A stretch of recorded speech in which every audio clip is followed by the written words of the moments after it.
In 2019, a quiet decision was made in a government office in Canberra. 300 kangaroos, healthy, tagged, and carefully selected, were loaded onto trucks and driven to regions where their species had been absent for decades. The goal was simple: restore a broken ecosystem. Bring balance back to land that had been stripped of its natural grazers. Scientists called it a conservation milestone. The press called it a success story. And for about 8 months, it was. Then something changed. The vegetation patterns in the release zones began shifting in ways that didn't match any of the models. Soil erosion spiked in areas that should have stabilized. And the kangaroos themselves, animals that had been thriving just months before, started disappearing from the monitoring zones. Not all of them, not suddenly, but steadily. Quietly. Like something was pushing them out. Field researchers reviewed the GPS collar data. They checked for disease. They reviewed predator activity logs. None of it added up. One wildlife biologist working the Eastern Survey Zone said he had been tracking these animals for years and had never seen movement behavior like this. They weren't fleeing. They weren't scattered. They were avoiding something. Something in the landscape that wasn't there before. Or something that had come back. The scientists went back to the data, and what they found didn't just explain the kangaroos. It revealed a chain reaction quietly unfolding beneath the surface of one of the most carefully planned conservation efforts in Australian history. This is what happened. To understand what went wrong, you have to understand why this program existed in the first place. Australia's interior is one of the most ecologically complex landscapes on Earth. It looks empty, but it isn't. For thousands of years, the arid and semi-arid zones of New South Wales and South Australia were shaped by a precise balance of grazers, predators, and vegetation cycles. Kangaroos were central to that balance. They grazed selectively. They moved constantly. They never stayed long enough in one place to destroy it. And then, over roughly a century, that balance collapsed. Fencing divided the land into fixed zones. Livestock, sheep and cattle, replaced the mobile grazing patterns of native animals. And kangaroo populations in certain inland regions were either hunted down or simply pushed out as pastoral land expanded. By the 2010s, ecologists working in the Murray-Darling Basin were documenting something alarming. Grasslands that should have been maintained by native grazers were becoming either overgrown or compacted, depending on the zone. Without kangaroos moving through and cropping the grass at the right height, the seed cycles were breaking down. Smaller native animals that depended on mid-length grass cover were losing habitat. And the soil itself was beginning to show signs of what researchers called grazing vacancy degradation. A landscape that had lost its natural maintenance crew. The translocation program was designed to fix exactly this. 300 eastern grey kangaroos, sourced from overpopulated coastal reserves, would be introduced into these degraded inland zones. Carefully mapped. Carefully monitored. A controlled solution to a documented problem. Everything about it looked right on paper. But the land had changed in ways the models hadn't fully accounted for. And something else had changed too. Something that had been quietly rebuilding itself in the years before the kangaroos arrived. And the dingo fence had a problem. Several sections in the northwestern corridors of South Australia had been quietly deteriorating for years. Weather damage. Funding gaps. Deferred maintenance. Some sections had gaps wide enough for a determined animal to pass through. And dingoes are nothing if not determined. By the time the translocation trucks arrived with their cargo of 300 kangaroos, dingoes had already established informal territories inside the protected zones. Not in large numbers, but enough. The monitoring teams knew about the dingo activity. They had factored it in. Their models suggested the kangaroos would naturally avoid dingo territories and redistribute across the wider landscape. Standard prey behavior. Textbook ecology. What they didn't factor in was timing. The kangaroos were released in late autumn. It seemed like a sensible choice. Mild temperatures, good grass coverage, lower physical stress on the animals during adjustment. But late autumn in inland South Australia is also when dingo pairs begin their pre-breeding behavioural phase. They become more territorial, more aggressive in defending core zones, and far more active across wider patrol ranges than at any other time of year. The kangaroos weren't entering a neutral landscape. They were arriving into a landscape that was, at that precise moment, operating at peak predator tension. The GPS collar data from the first 60 days told a clear story in hindsight. The kangaroos weren't spreading out across the release zones as predicted.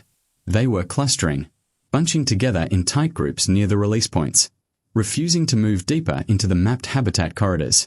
At the time, Researchers assumed it was adjustment behavior. New environment. Temporary stress response. Normal. They kept watching. They kept waiting for the animals to settle. But the clustering didn't stop, it got tighter.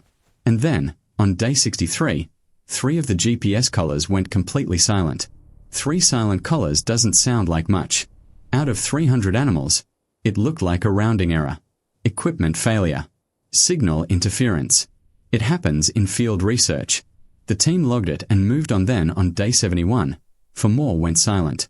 Then 6 more by the end of the week.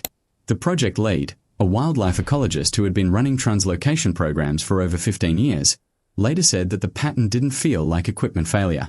Equipment fails randomly. This wasn't random.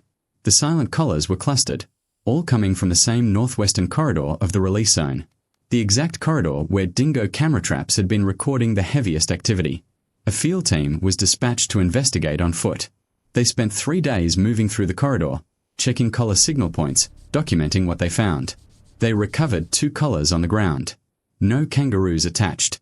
Just the collars, lying in the grass. Chewed clean off. The team ran the camera trap footage from that corridor covering the previous 30 days. What they saw was not a predator ambush. It was something more methodical than that. The dingoes weren't hunting randomly. They were herding.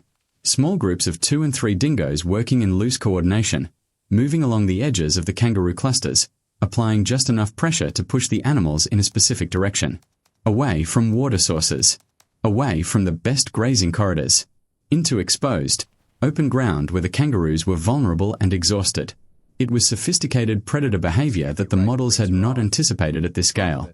But that wasn't the part that unsettled the researchers most. The part that stopped them cold was something one of the field officers noticed while reviewing the footage. Among the dingoes working that corridor, several of them were significantly larger than the regional average. Heavier build. Different coat pattern. One of the senior researchers pulled the footage and immediately recognized what he was looking at. These weren't pure dingoes. Dingo dog hybrids. In Australia, they have a specific name for them. Dingo hybrids, or in field terminology, mongrel packs. They've existed for decades, quietly spreading through remote inland regions where feral domestic dogs interbreed with pure dingoes. But here's what makes them different. Pure dingoes are skilled predators, but they operate within behavioral boundaries shaped by thousands of years of ecological pressure. They know their landscape. They regulate their own numbers. They hunt within a natural rhythm. Hybrids don't carry those same boundaries. They are larger, more aggressive, less predictable, and critically, they don't respond to the same territorial instincts that keep pure dingo pack sizes naturally stable. What the camera traps had captured wasn't a normal dingo predator response to a new prey population entering their territory. It was something more opportunistic, more relentless. The research team brought in a canine behavioral specialist from Queensland who had spent years studying hybrid pack dynamics in remote New South Wales. He reviewed the footage over 2 days. His assessment was calm but direct. The hybrid pack in the northwestern corridor had been there for at least 18 months before the kangaroos arrived. They hadn't been detected in earlier surveys because they were operating mostly at night and staying clear of the camera trap lines. They had essentially been invisible. And when 300 kangaroos arrived in their territory in a single coordinated release, the hybrids didn't react with caution. They treated it as a resource event. A sudden, concentrated food supply dropped into the center of their range. The clustering behavior the researchers had been monitoring for weeks wasn't adjustment stress. The kangaroos had detected the hybrid pack within days of release. They had been in a state of active predator response the entire time. Frozen in fear. Burning energy. Losing condition. But even that wasn't the full picture. Because when the team finally ran a complete population count across all 5 release zones, the numbers they got back didn't match the predation data. The hybrid pack couldn't account for all the missing animals. Not even close. Something else had been quietly reducing the population. Something the team had been walking past the entire time without seeing it. The population count showed roughly 80 kangaroos unaccounted for. 80 animals that hadn't been taken by hybrids, hadn't shown up on any camera trap, and hadn't triggered a single GPS alert before going silent. They had simply vanished from the data. The team went back to the soil reports. Something a junior field researcher had flagged 3 months earlier and nobody had fully pursued. In the southern release zones, soil moisture readings had been consistently abnormal. Not dramatically. Just slightly off. The kind of reading you dismiss as sensor variance when you're focused on animal behavior data. But when the team finally cross-referenced the moisture maps with the kangaroo movement patterns, the correlation was immediate and undeniable. The missing animals had all last been recorded in a specific low-lying corridor running through the southern zone. A dry creek bed system that looked, on satellite imagery, like stable semi-arid grassland. On the ground, it was something different. Years of upstream land clearing had altered the drainage patterns across that entire corridor without anyone formally documenting the change. What looked like firm ground was in significant stretches, subsidence terrain. Soil that had lost its structural integrity beneath a thin, stable crust. In dry conditions it held. But the translocation had taken place at the end of a drought-breaking rain cycle. Subsurface moisture had been rising for weeks before the release. And kangaroos, particularly in stressed and clustered groups, move with significant repeated ground impact along the same paths. The combined pressure had been enough. In multiple locations across the southern corridor, the ground had simply given way. Quietly. Without drama. Sinkholes. Subsidence collapses. Hidden beneath the grass line. Not large enough to appear on standard survey maps. But large enough. The 80 missing animals hadn't been predated. They hadn't dispersed. The landscape itself had taken them. A landscape that had been silently destabilized by decades of upstream land clearing. A human decision made long before anyone had thought about kangaroos, conservation, or translocation programs. The scientists hadn't just discovered what happened to the kangaroos. They had uncovered a hidden geological wound running through the heart of the release zone. One that would have remained invisible indefinitely if 300 animals hadn't been placed directly on top of it. The program was paused. The remaining animals were carefully relocated. A full geological survey of the corridor was commissioned, the first of its kind for that region. And the findings from that survey are now being used to audit dozens of other conservation sites across inland Australia. Because what this program revealed, in the end, wasn't a failure of conservation science. It was a reminder that landscapes carry the consequences of every decision ever made on them. And sometimes it takes the return of a native species to finally show you what those consequences look like.